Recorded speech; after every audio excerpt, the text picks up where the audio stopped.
Hi there, I am Anae from Beauty by Anae, and I have a question for you. Is there any advice, skincare wise, beauty wise, that you would give your younger self? Maybe things that you would have done differently over the years, and maybe something that you wish somebody told you many years ago. So today I thought I will actually share with you things that I wish I knew when I started my skincare routines, let's say 25 years ago, when I was around 18. So you can obviously guess my age now.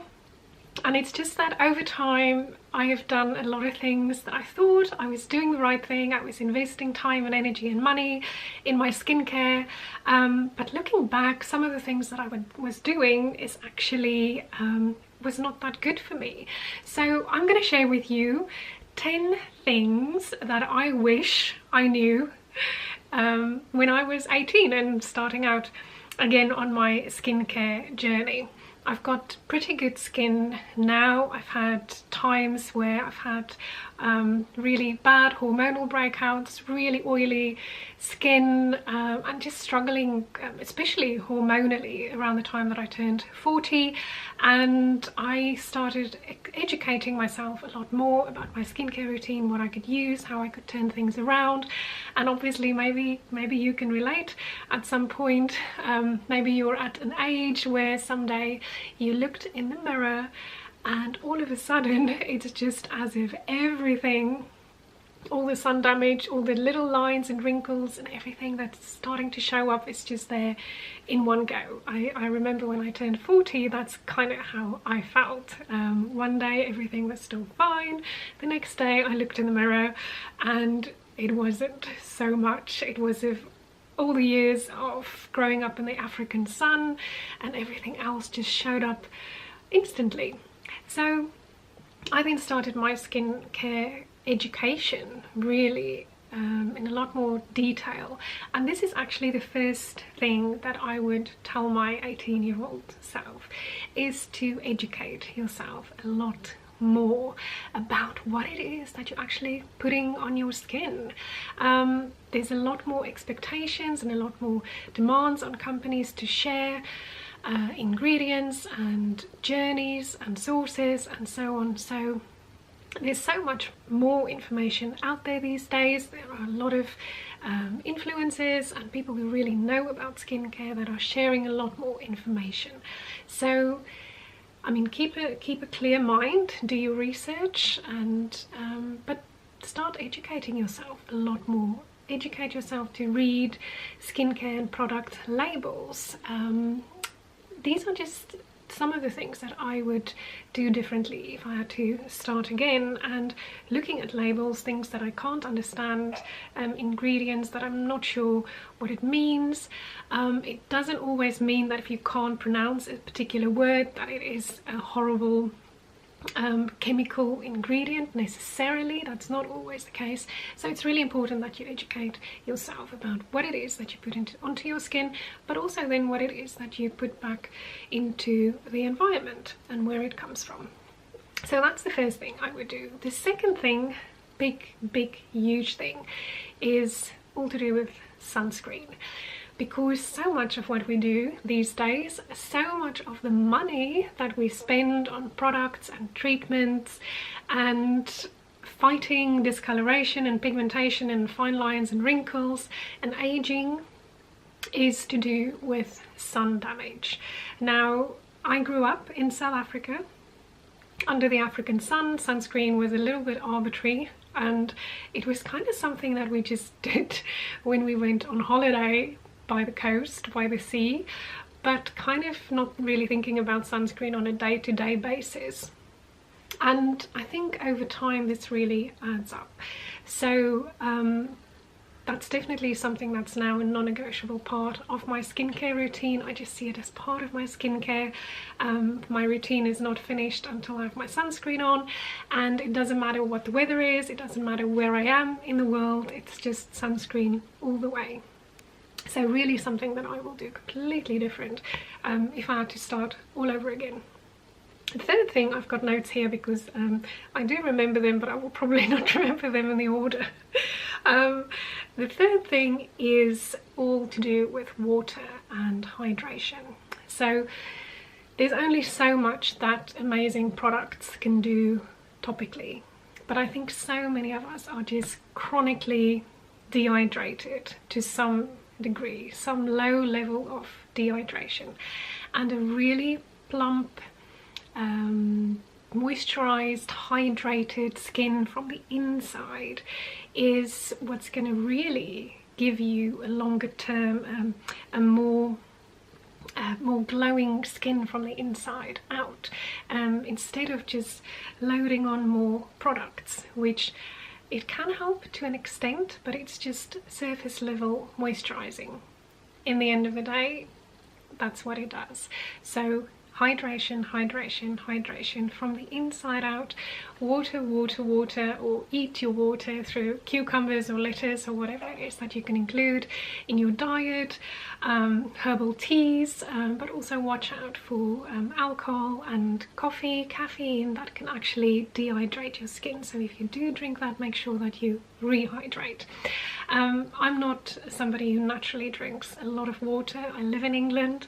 I'm always cold, so it's a challenge for me, but I really notice when I don't drink enough water, and the first place it shows up is on my skin. So hydration from the inside out. Number 4, the fourth thing, I think, if I had to start all over again, but when I was 18, or even in my 20s, even in my 30s, I really didn't know about using facial oils, and also my skin was so oily that the thought of putting an oil on my skin was actually, that would have been the last thing I wanted to do. Again, that goes back to educating yourself. I had no idea how amazing facial oils could be in your skincare routine. Even when you suffer with hormonal issues, really oily skin, cystic acne, if you find the right oil for you and you include that in a routine that really works for you, it can transform your skin. Facial oils it's been the game changer for me in my skincare routine, absolutely. So well, to the extent that it was actually the start of my skincare range with Anne's Glow in a Bottle Radiance facial oil, because I got so into facial oils that I researched so many, used so many, made my own mixes and blends. I just couldn't find what I was looking for, so Glow in a Bottle was born, and that's really what turned my skin around a couple of years ago, and since I started testing and using and so on, and yeah, that's actually really resolved my oily skin. So go back to educating, find a skincare routine that really works for you, and if you're not using facial oils at the moment, then have a think about it. If you've got any questions or you want to try it out, then let me know, drop me a comment below. If you already love facial oils and you've got a favorite, then let me know in the comments as well. I'm a big fan, and I really think that can be a total game changer in your skincare routine. So the next thing is, what I didn't pay enough attention to was actually the skin under my eyes. So the under eye area is something that I actually neglected a bit, I think. It just wasn't something that I paid a lot of attention to until one day when I looked in the mirror, and all of a sudden there were these dark circles, lots of lines, and things have just really changed. So I think it's never too early to start to use a dedicated eye product at all. I don't think age is an issue. You can start as early as possible. These days, what works best for me that I find, and I've tried several creams, gels, serums, all sorts of consistencies underneath my eyes, but actually the one that works best for me has been the mix of my Radiance serum, which is vitamin C and hyaluronic acid, because it targets the discoloration, the fine lines, the wrinkles, and it also plumps up and moisturizes the area. So I'm saying focus on the under eye area, use a dedicated product. But at the moment where I am right now, I'm using my Radiance Serum as the under eye product, also because it absorbs so quickly and it doesn't cause any kind of greasiness. It doesn't cake in the lines at all. It just disappears and it's really smooth, and it helps my makeup go on really smoothly. So I don't think there's anything yet that you can do to completely take it away, apart from obviously proper laser cosmetic procedures, some medical procedures, or hyaluronic injections. But in terms of a product, there are things that you can do to actually lighten and brighten and plump up the area, definitely. So I would, if I can go back, I would have done a lot more to protect that, and also in terms of sunscreen. So sunscreen doesn't need to and shouldn't miss out your under eye area. So right, the next thing that I would have told my 18-year-old self is that cleansing and a proper cleansing routine is really important. Not the kind of hit and miss things that I did, especially, well, they were different phases. Obviously in university I went to bed with my makeup on countless times. I don't even want to think about it. As I went through the years, I had good patches where I never did that, and then things happened, and you know how life goes.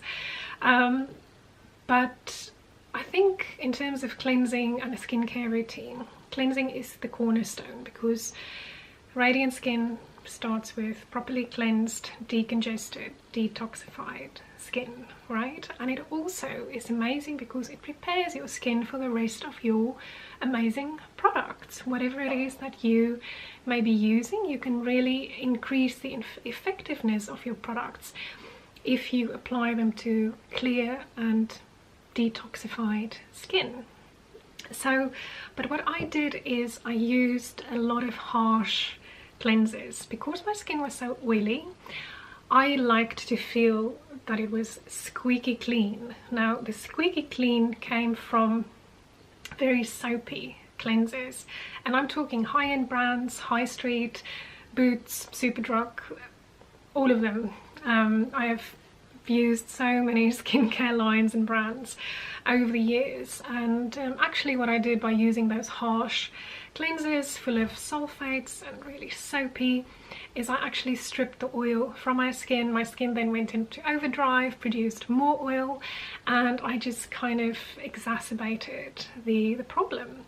So these days I've got a very different cleansing routine, and if you want me to, I will let me know in the comments and I will make you a video about my cleansing routines. But especially at night, I now have a double cleanse routine, which I love, because cleansing my face is no longer a chore as it was so often at different points, but it's actually become a real part of my self-care and taking care of myself and investing in myself. Just those 5 minutes at night especially, I love that. That's just my little moment before I go to bed.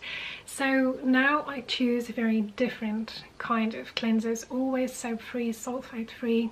I love, love, love balm to oil or balm to milk cleansers with a double cleanse routine. I love using my facial cleansing cloths.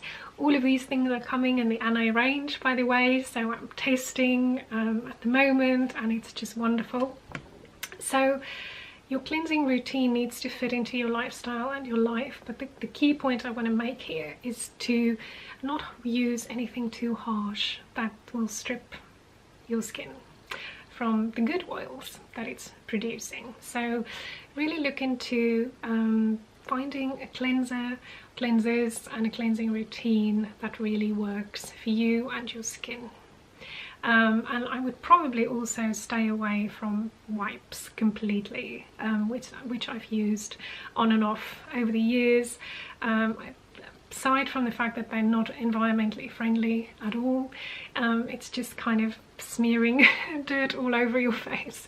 That's how I feel about it. So I would tell myself to just not go in that direction. I think a reusable washable face cloth that you can use to polish and exfoliate your skin is a much better option.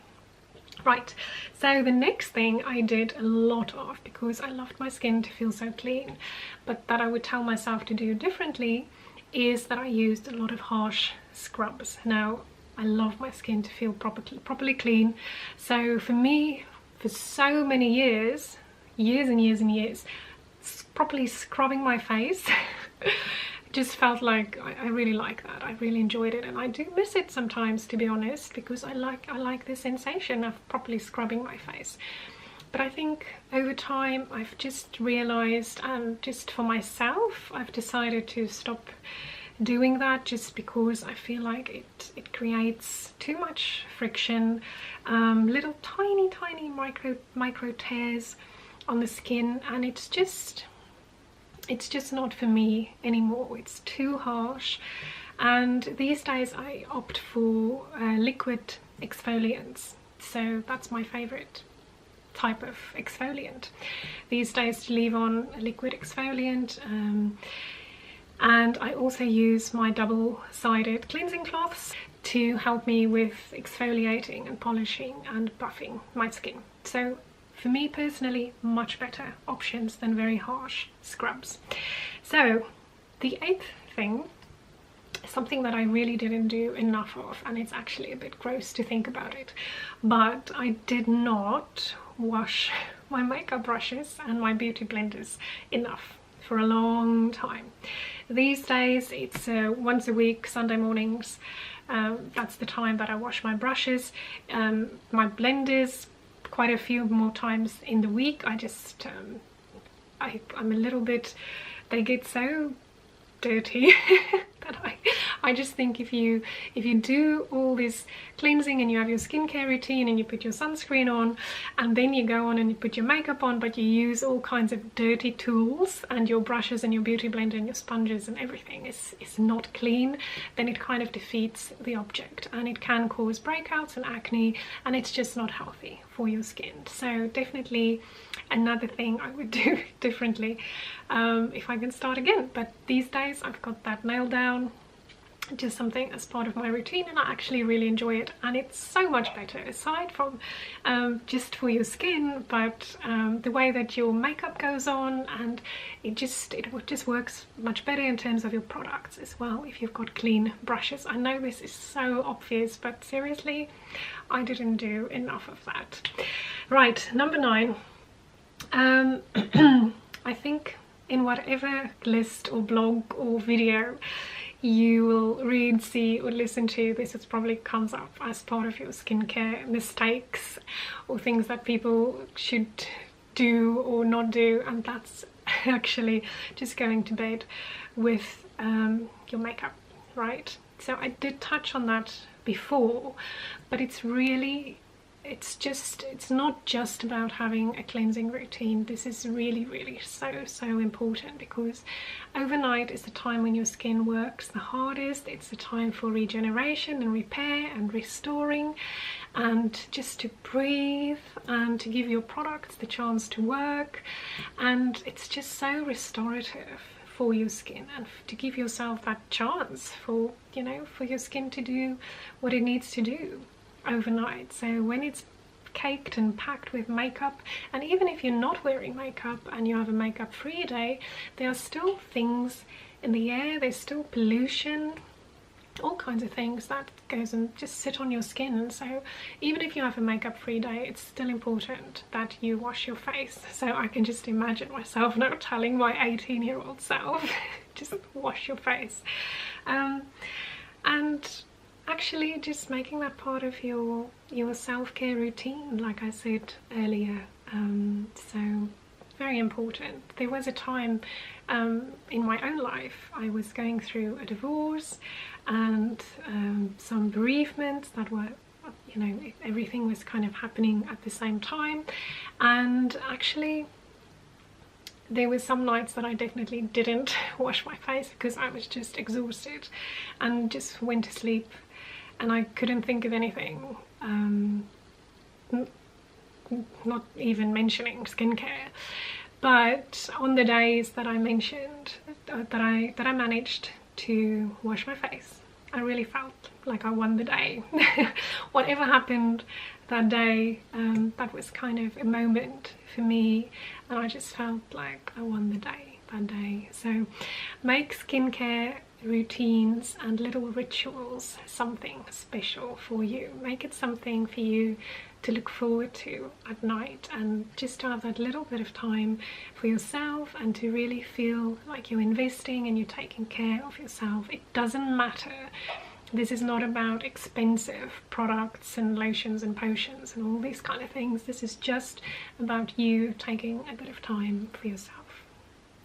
Right, so the last one, I think I'll probably think of some more, but I think we'll stop at 10, right? Because I'd really like to hear from you. If you can add some here, or have I said something that's resonated with you? What are some of your biggest lessons or regrets or things that you would do differently if you had to start your whole skincare journey all over again? What are the things that you would tell yourself, or that you wish you did differently? I would love to hear from you, so just drop them in the comments below. So the last one is actually about sleeping on a silk pillow case, and also about changing pillowcases and bedding anyway, but your pillowcases regularly. Because if you really think about it, that is the one thing in your life that your face has got the most physical contact with for the longest period of time. So we're not even talking about your phone or anything like that. When you sleep, you are in contact with your pillowcase anything between 5, 6, 8, maybe even 10 hours if you're lucky, a night. So that is a long time. So something that's really made a difference to me is starting to sleep on silk pillows. Now that's good for your skin because there's a lot less friction on your face. It's also good for your hair for the same reason. And silk is not as dehydrating as cotton, which can actually, it's almost like it pulls moisture out of your hair and out of your skin. So I know there are very expensive, lovely silk pillows on the market, absolutely, but there are cheaper ones as well. So just do your research, buy a few so that you can always interchange them, and just see if you can notice a difference. I really can. Sometimes when we travel and I forget my pillowcase because I take it with me. I've just done that actually. We were away for 10 days in Dubai and I left my pillowcases at home. So this is not, obviously it's not a tragedy and it's fine, but the difference that it actually makes to my skin and my hair in terms of friction and dehydration is really very noticeable for me. And I think if I've done that over the last 25 years, which is a long time, then I think it would have had a cumulative effect in terms of friction and dehydration on my skin and my hair. So those are my 10 things that I would have done differently, told myself at 18 at the start of my skincare journey. I would love to hear yours. Anything that you've learned over the years that you would do differently, I would love to hear. So I want to say thank you so much for watching. If you've liked this video, then give me a like. If you have any comments or questions, then let me know below. Otherwise, have a really lovely day wherever you are, and I'll see you again very soon. Bye for now.